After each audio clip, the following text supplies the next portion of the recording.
سەبارەت بە گرنگی کۆبوونەوەی ئەمڕۆی سەرۆکوەزیران مەسرور بارزانی لەگەڵ یاریدەری وەزیری دەروی ئەمریکا بۆ کاروباری وزە هەروەها گرنگی وزە لە هەرێمی کوردستان ئەم پرسەگە گفتوگەکەین لەگەڵ بەڕێز دکتۆر گۆڤەند شێروانی پسپۆڕی بواری وزە لە هەولێرە لەگەڵماندا. دکتۆر ئەم کاتتان باش. سلااف بۆتە دکتۆر گۆڤەند.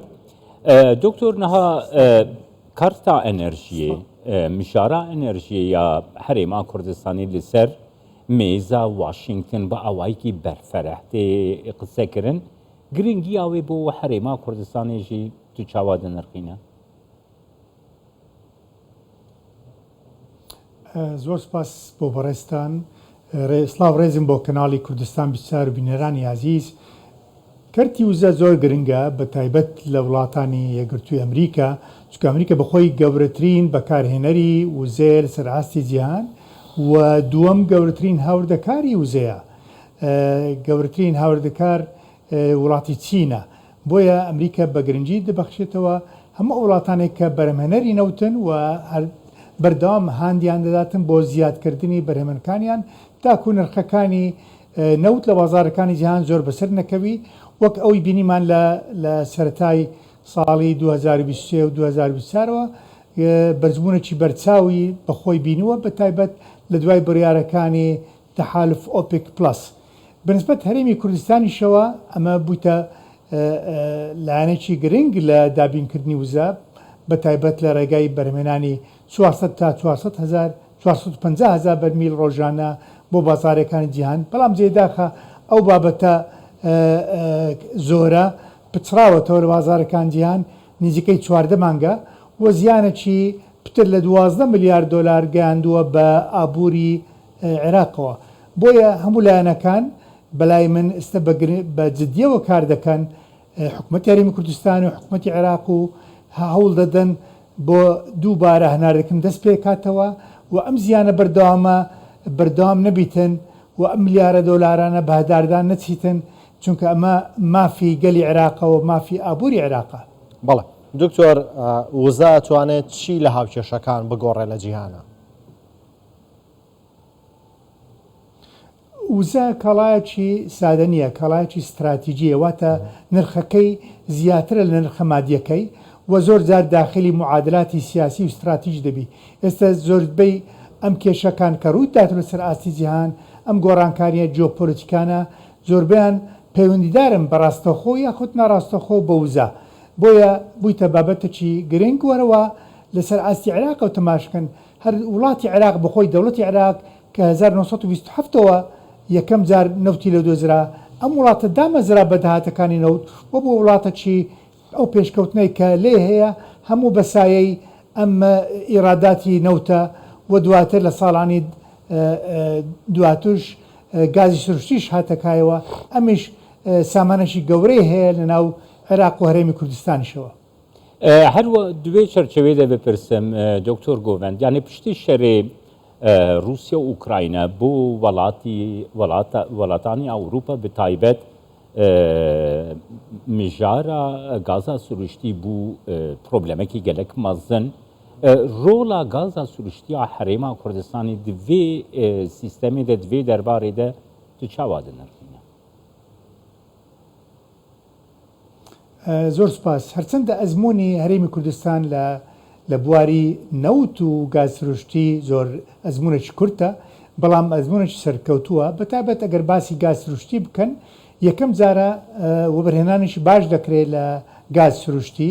ئێستا دوو وێزگەی گەورەی کارەبا لە سلێمانی و لە هەولێر بە گاز سروشتیش دەکەن و لە ئایندەش نێزیکدا دوای تەوابوونی بۆڕیەکان وێزگەیەکی گەورەی کارەبا لە دهۆکەوەش بە گاز سروشتی کار دەکات. ئەوەی کە گرنگە لە گاز سروشتی کەفاەتەکەی زیاترە و کەمتر کار دەکات لەوە پیسکردنی ژینگە، وەرەوها هیچ بای پرۆدەکتی هێواتە نەتیجەی عەرەزی نییە و نرخەکەشی زۆر کەمترە لە گازۆیل و نەوتی ڕەش کە پێشتر بەکار دێنرا بۆ بەکارخستنی ئەم وەزگەکانی کارەبا لەسەر ئاستی جیهانەوە. و لە ئایندا ئەگەر تەنسیق بکرێت لەگەڵ عێراقی فدراڵ دەکرێت بەشێک لەو گاز سروشتیەوە کە هەمان شێوە ژمارەیەک لە وەزگەکانی کارەبای پارێزگەکانی نزیک لە هەرێم ئەمانی سوود لێ وەرگرن و لە ئایندەی نزیک لە ماوەی چەند ساڵێک عێراق احتیمالە ببتە هەناردەکاری گاز سروشتی کە ئێستا نرخەکەی 3-4 جوار زیاد بووە لە بازارەکانی ئەوروپا. بەڵێ دکتۆر چه عراق چه هەرێمی کوردستان لە نەوت و لە غازی سروشتیش خاونێدەکێکی زۆرن. ئەمە تا چەند وایان لە یەکات بەردەوام بمێنەوە لەسەر نەخشەی وزەی جیهان و ئەوەشی کە لە کابینەی نوێمی حکوومەتی هەرێمی کوردستاندا زۆر جەختەوە کرایەوە کە پشت بە پزبەستن بە کەرتی وزە بە تایبەت وزەی پاک. ئەمە لە بواری نێودەوڵەتیات چەند گرنگە کە هەرێمی کوردستان هەوڵ بدا پشت ببەستێ بە وزەی پاک. بە هەندێک باسی ژمارەکان بکەن. یەدەگی نەوتی عێراق نزیکەی 153 ملیار بەرمیل نەوتە و احتمالە زیاترش بێ ئەگەر ئەو پشکنانەی تازە سەرکەوتوبی ڕەنگە ئەو یەدەگە بە وتەی وەزیری نەوتی عێراق بکاتە 160 ملیار بەرمیل. وە سەبارەت بە گاز سروشتی ئەم یەدەگەی کە عێراق هەیەی نزیکەی 132 تریلیۆن پێسێ جارە دەکاتە لە مەرتەبەی 12. بەڵام ئینەوت لە مەرتەبەی 5ەمە لەسەر ئاستی جیهان و تەمەنی ئەم سامانە ئەگەر باسی نەوت بکەن پتر لە 100 ساڵە واتە ڕۆڵەکی گرنگی دەبی عێراق و هەرێمی کوردستانی شەوە تەبعاً لە بازارەکانی وزە لەسەر ئاستی جیهان بۆ ماوەیەکی زۆر درێژ ئەگەر هیچ گۆڕانکاری نەبیتن ئایا کێبەرچێکی تازە بێتن واتە ئەم نەوعەکانی وزەی خاوێن ببنە جێگرەوەی نەوت واتە تا نزیکەی 100 ساڵ عێراق و هەرێمی کوردستان و زیاتریش لە ناوچەکانی دەریاچە واتە خەلیج ڕۆڵی گرنگیان دەبی چونکە ئێستا عێراق بەخۆی دووەم گەورەترین بەرهەمێنەرە لە منەزەمەی ئۆپێک و پێنجەمین گەورەترین یەدەجی هەیە و بەردەوامیشە لە ئەنجامدانی گرێبەستی جیاجیا بە تایبێت ئەوەی کە ئەم هەفتەی ڕابردووبینیمان بە ناوی جەولات تەراخیس و ئەو یعنی پلانی وایە کە ئەو ئینتاجی ڕۆژانە 4.2 ملیۆن بەرمیلە بگەینرێتەوە بەرز بکرێتەوە بۆ 4 ملیۆن بەرمیل ڕۆژانە و بەتەکید ئەو 400,000 و 500,000 بەرمیل هەرێمی کوردستان دەبتە هەنگاوەکی گرنگ لەو پلانەی کە وزارەتی نەوتی عێراق دایناوە.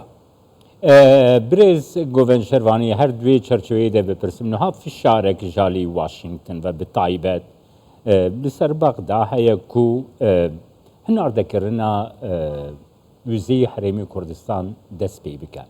ئەنجامی vê فشاری دەمەک نێزیکدا ئەم دەبینن تو چاوا دەنرخینەوەکی سپۆری ئەنەرژی.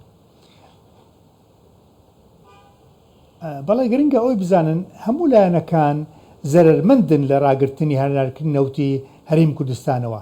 حکوومەتی عێراقەوە هەرێمی کوردستان و کۆمپانیاکان و تورکیا وەروەها بازاری وزەی جیهان هەموو زەرمەندن بۆیە فشارێکی نێودەوڵەتی هەیە و لە ناوخۆش بەتاکید کە ئەم پرۆسەیە کێشەکانی تەکنیکی و دارایی و یاسایی چارەسەر بکرێتن و دووبارە ئەم نەوتە بگەڕێنێتە بازارەکانی جیهان بە تایبەت ئێستا ڕێگایەکانی تر هەناردەکردن نەوتی عێراق لە ڕێگای دەریای سوورەوە زۆر ئارام نەمایە و سەقامگیر نییە بۆیە باشترین ڕێگا بۆ ساختکردنەوە و هەناردەکردنی نەوتی عێراق بۆ بازارەکانی ئۆروپی ئەمریکی ئەم ڕێگای هەرێمی کوردستان و بەندەری جیهانە. بەڵێ دکتۆر ئەگەر بە کورتیش وەڵام بیتەوە سوپاس دەکەم. لە ماوەکانی ڕابردوودا سەرۆکوەزیران مەسرور بارزانی لە واشنگتن بۆ چەندین دیدار و کۆبنەوەی هەبوو لەگەڵ بەرپرسانی باڵای ئەمریکا بێگومان لە بواری کەرتی وزەشک و دیدار و کۆبنەوەی هەبوو. ئەمڕۆ یاریدەدەری وەزیری دەروی ئەمریکا بۆ کاروباری وزە لە هەرێمی کوردستان بوو لەگەڵ سەرۆکوەزیران کۆبەوە سەرسامی خۆی بۆ بواری کەرتی وزە بەتایبەت لە کارەبادا لە هەرێمی کوردستان دەربڕیەوە بە خواستیەوان هەیە جاتر سەرۆکوەزیران سەردام بکاتەوە ئەم خواستەی ئەمریکا بۆ هەرێمی کوردستان و دیدار و کۆبنەوەی لەگەڵ سەرۆکوەزیران لە بواری کەرتی وزە بۆ چیە گەڕێتەوە؟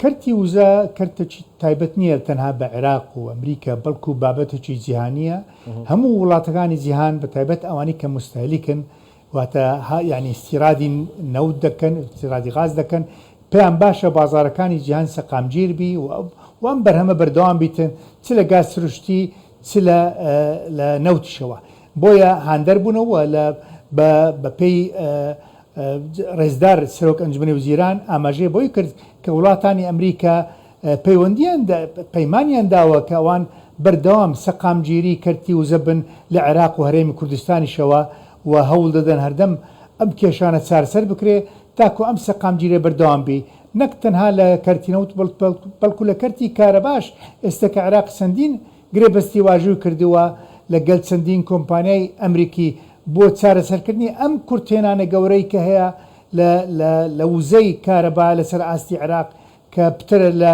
180 ئەم کارەبای کە بەکار دەهێنرێت. بەڵێ سپاس ڕێزدار دکتۆر گۆڤێن شێروانی پسپۆری ئەنەرژیش هەولێرێ گەلمە سپاس بۆیەوە.